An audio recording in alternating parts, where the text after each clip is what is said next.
As England's footballers prepare for the 1990 World Cup finals in Italy, Terry Butcher and John Barnes talk about fitness. It is most important that you are fit and healthy when you go onto the pitch, whether you're playing amateur level, whether you're playing schoolboy level or whatever. It's no way any aspiring footballer or sportsman can be thinking of drinking regularly. I think today with people being more health conscious, especially with the low alcohol drinks and drink driving campaigns, which are very effective, it's big now not to drink too much. Oh, definitely. I mean, just the nature of the game doesn't allow you to. Players playing in the international arena obviously command a lot of respect from youngsters, and we are people that children and adults even look up to, so we do carry that responsibility. Definitely. I mean, not just players like myself, not just footballers, anyone who's in the public eye, who youngsters are going to look up to and take notice of. I mean, I think it's their duty, really, to try and instill right morals into youngsters, you know. So it's okay saying footballers, but you look at athletes, you look at anyone in the public eye, really, because people are really going to take what you say at red. Millwall FC, where the bond between supporters and club has found new strength in recent years.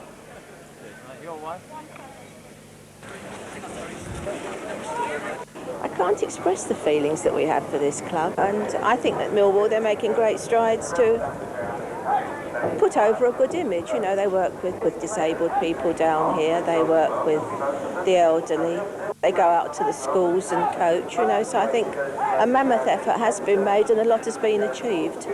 What the club have done, especially with the Junior Lions and the Millwall in the community scheme, is unbelievable. You know, it just gets everyone involved, and it gives the community a club to be proud of.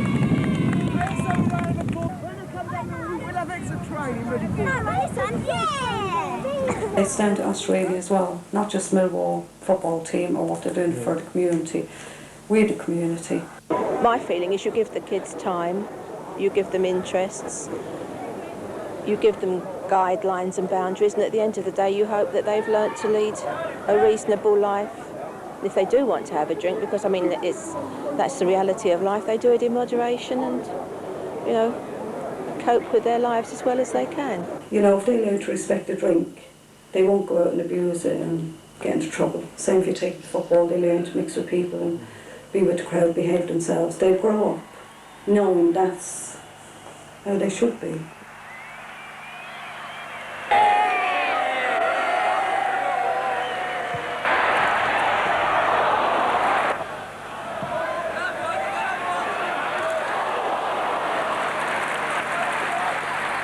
They realise that the younger supporters of other teams are just like them, but they just happen to support a different team to them.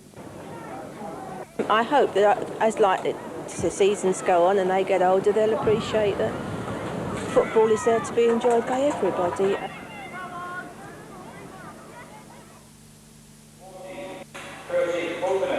Playing for England against Finland, Teresa Wiseman and Marianne Spacey.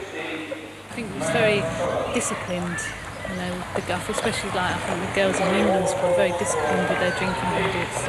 But it's self-discipline, isn't it? Yeah, I mean, that's what I'm saying, it's not a law, but I suppose it's an unwritten law, you know. You're self-disciplined, you know that you've got to be at your best.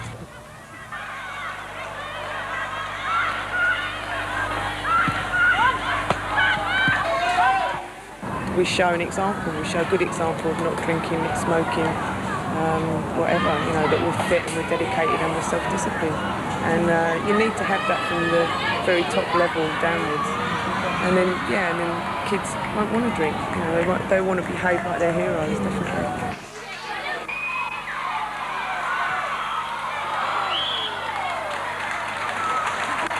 I think the social afterwards is something totally different. You know, it's very nice to play the game and then sit in a bar and chat, you know, with one or two drinks. I mean, there's absolutely no harm in that.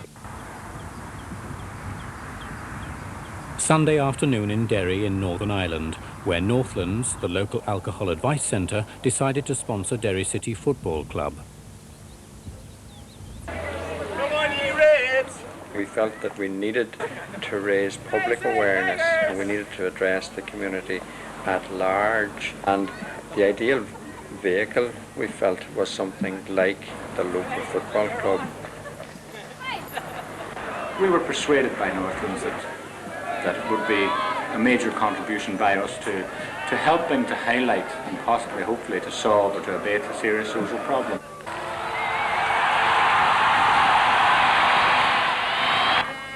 This club is a real big family club, and you just go down there on a Sunday afternoon or even go away to games away and you see families involved, you know, mothers and fathers and kids and an unmerciful amount of kids. And they're everywhere, and they think and dream and live football up there.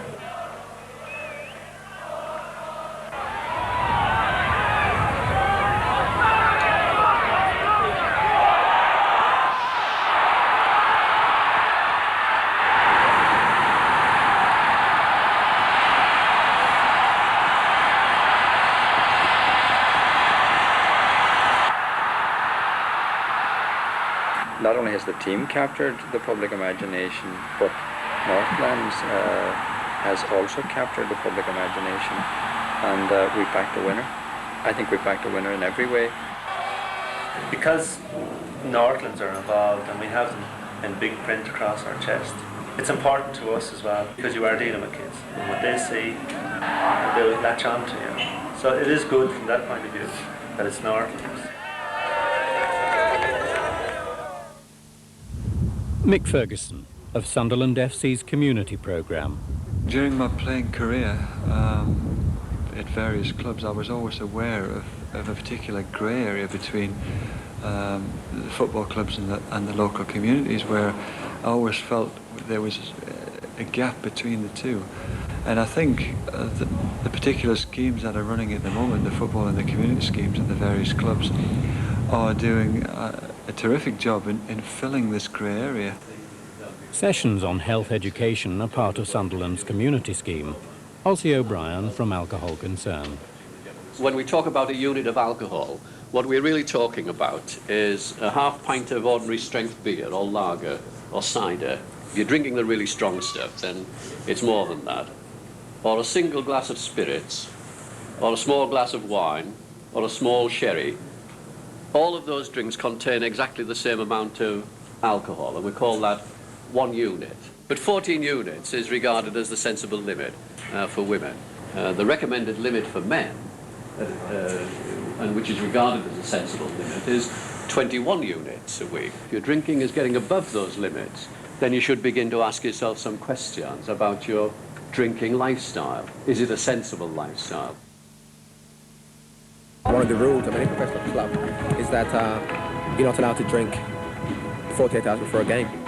It's good preparation, and the fact that we don't drink any alcohol, we just concentrate on the mineral water, you know, obviously does us a lot of good. And with England, it is even stricter than with the club, and it goes without saying that those days are solely for training and you know, preparing for the match.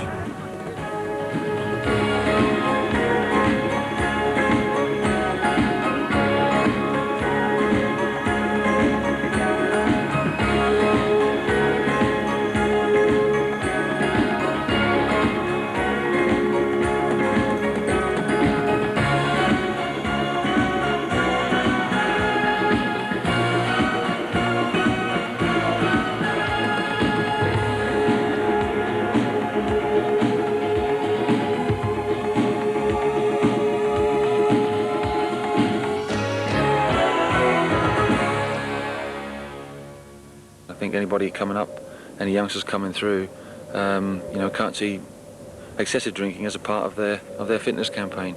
Self-discipline is instilled in you by other circumstances, the way you're brought up, the people you mix with. Although ultimately it's going to be self-discipline.